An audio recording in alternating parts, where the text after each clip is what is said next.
औलाद जब बड़ा काम करती है, अच्छा काम करती है, तो बड़े बूढ़ों की याद आ ही जाती है।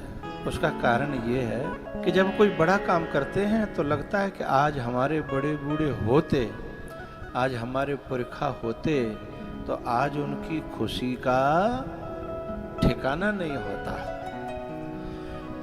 क्योंकि जिस समय बड़ा काम होता है ना, कोई सामाजिक काम होता है ना, तो पुरखा को इतनी तसल्ली होती है।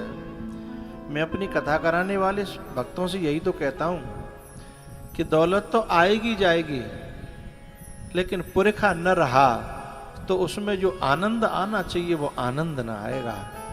इसलिए जो अच्छे काम हैं, जो बड़े काम हैं, हम कभी लोन लेकर के भी तो करते हैं कि जिंदगी भर चुकाते रहते हैं दुनिया भर के कामों में, लेकिन अच्छे काम का भी एक समय होता है। यदि वो समय निकल जाता है ना, तो फिर रोना बहुत आता है। अपने आंचल को आंसुओं से भिगोती ही चली जाती है जिंदगी। यदि रो पड़ी तो रोती ही चली जाती है। अच्छे कामों में कभी ज्यादा देर मत लगा देना, क्योंकि देर जब होती है तो होती ही चली जाती है। इसलिए जब अपने पुरखा न हो, अर्जुन यही तो कहता था कि मैं जीत भी जाऊंगा और मेरे पिता में नहीं होंगे तो मेरी जीत के बाद खुशी कौन होगा।